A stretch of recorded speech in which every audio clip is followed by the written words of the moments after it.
Hello everyone, আসসালামু আলাইকুম। সওদাস cooking চ্যানেলে সবাইকে স্বাগত জানাচ্ছি একটা শাহী ডেজার্ট রেসিপি দেখার জন্য। এই রেসিপির নাম শাহী টুকরা। মেহমান আপ্যায়নে শাহী টুকরা একটি স্পেশাল ডেজার্ট। আমি এখানে 6 পিস ব্রেড নিয়েছি। এখন ব্রেডের 4 সাইডগুলো কেটে আলাদা করে নিচ্ছি। তারপর প্রতিটি ব্রেড মাঝ বরাবর কেটে 3 কোনা শেপ করে 2 টুকরো করে নিয়েছি। আপনারা আপনাদের ইচ্ছে মতো শেপ করে কেটে নিতে পারেন।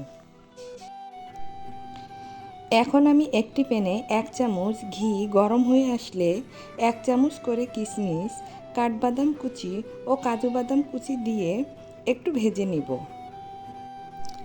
তবে এটা খুব বেশি কড়া করব না। আর কাঁচা বাদাম ব্যবহার করার পরিবর্তে এভাবে একটু ভেজে ব্যবহার করলে স্বাদ ও ফ্লেভার দুটোই খুব ভালো আসে। এখন বাদামগুলো তুলে নেওয়ার পর আমি ওই প্যানেই 1 চামচ ঘি ও একটু তেল দিয়ে রুটির স্লাইসগুলো ভেজে নেব। আমি এভাবে এক এক করে 6 পিস রুটির স্লাইস ভেজে নিচ্ছি। কিছুক্ষণ পর রুটির স্লাইসগুলো এভাবে উল্টিয়ে পাল্টিয়ে দিয়ে ভেজে নেব। যখন দুপাশে এরকম কালার চলে আসবে তখন আমি রুটির স্লাইসগুলো তুলে নেব।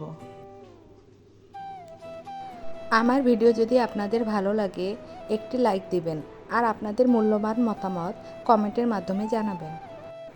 আর আমার চ্যানেলটি সাবস্ক্রাইব করে বেল আইকনটি বাজিয়ে দিতে ভুলবেন না কিন্তু। এই তো এভাবে আমি সবগুলো রুটির স্লাইস ভেজে তুলে নিয়েছি। এখন আমি একটি বাটিতে 1 চামচ কর্নফ্লাওয়ার ও 1 কাপ দুধ দিয়ে ভালোভাবে গুলিয়ে নিলাম। এখন আমি মালাই তৈরি করার জন্য একটি প্যানে 1/2 লিটার পরিমাণ দুধ নিয়েছি। আর তাতে 2টি ডালচিনি ও 2টি সাদা এলাচ দিয়ে দিলাম ও 1/2 কাপ চিনিও দিয়ে দিলাম। আর ভেজে রাখা বাদামগুলো দিয়ে দিলাম। এখন আমি গুলিয়ে রাখা কর্নফ্লাওয়ারগুলো আস্তে আস্তে দুধের মধ্যে ঢেলে দিব আর অনবরত নাড়তে থাকব। যখন কর্নফ্লাওয়ার দিব তখন দুধগুলো অটোমেটিক ঘন হয়ে আসবে। এদিকে আমি শিরা তৈরি করার জন্য একটি প্যানে 1 কাপ চিনি ও 2 কাপ পানি দিয়ে দিলাম। আর ফ্লেভারের জন্য একটি দারচিনি ও সাদা এলাচও দিয়ে দিলাম।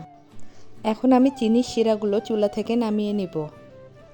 আর যখন কুসুম গরম অবস্থায় থাকবে তখন আমি রুটির স্লাইসগুলো এভাবে শিরার মধ্যে ভিজিয়ে নিব।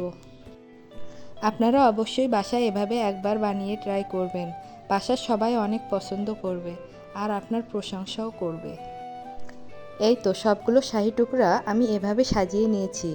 আর তার উপর আমি মালাইগুলো দিয়ে দিলাম। আর পরিবেশনের জন্য আমি এখানে বাদাম, কিশমিশ ও চেরি ফল দিয়ে সুন্দর করে সাজিয়ে নিলাম। এই শাহী টুকরা ডেজার্টটি নর্মাল ফ্রিজে রেখে ঠান্ডা ঠান্ডা সার্ভ করবেন। এভাবে আপনার রান্নার টেবিলে নিয়ে আসুন নতুন স্বাদ আর নতুন অভিজ্ঞতা। আজ এ পর্যন্তই। ভালো থাকবেন সবাই। আল্লাহ হাফেজ।